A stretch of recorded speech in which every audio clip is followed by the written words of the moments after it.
1889 كان واحد الطبيب وعالم فرنسي موريسي سميتو براون سيكار.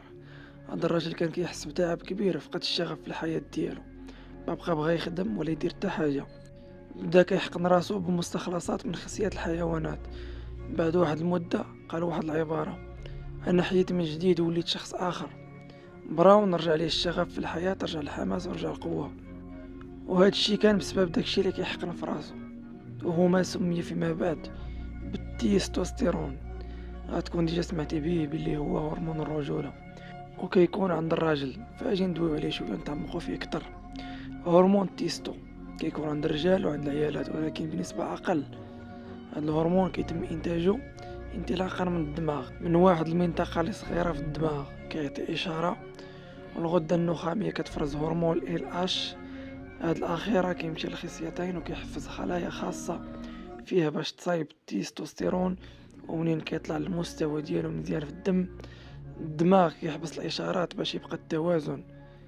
تيستو حرفيا هو محرك ديال الراجل، الا طاح عنده كيطيح معاه، الا كان عنده نقص كتولي ديما مقلق بلا حتى شي سبب، كتفقد الشغف، الطموح، الدوافع، غتبقى ديما تحمس بالفراغ، كتنقص الرغبة الجنسية، كيجيك ضعف الانتصاب، كتحس بنقص الرجولة بشكل نفسي.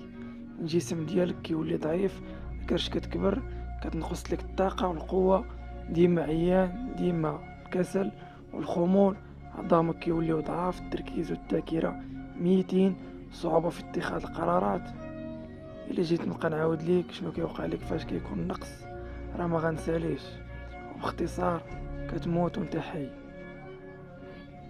تقدر من خلال هذه الفقرة الفايتة تشوف بلي التيستو مهم بزاف كاع، ولكن مع الأسف واحد الدراسة كتقول أن التيستو كيكون ناقص عند جيل بواحد النسبة على الجيل اللي قبل منه. وهذا الشي راجع بزاف د العوامل، واغلب هاد العوامل نقدروا نتحكموا فيهم، ومنهم الصهير. تخيل ان الصهير كيفرحك من شلة جوانب، وزيد عليها كينقص التيستو. الصهير وقلة النعاس كيضرب لك مباشرة الهرمونات، التوتر والضغط النفسي.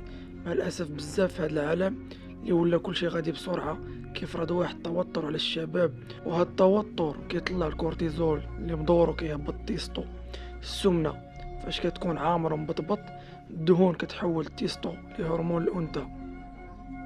أستروجين، قلة التعرض للشمس، حيث الشمس كتعطي فيتامين دي اللي هو مرتبط بشكل مباشر مع التيستو.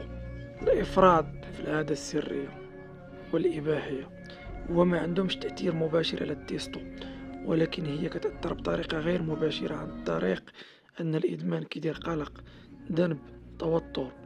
الكورتيزول كيطلع هو العدو رقم واحد للتيستو. التيستو مهم بزاف ليك، وهاد الحوايج اللي كيطيحوه خايبين بحد ذاتهم وكيفرعوك بالجهد، يعني خير لك تحيدهم واخا ماشي على ود التيستو.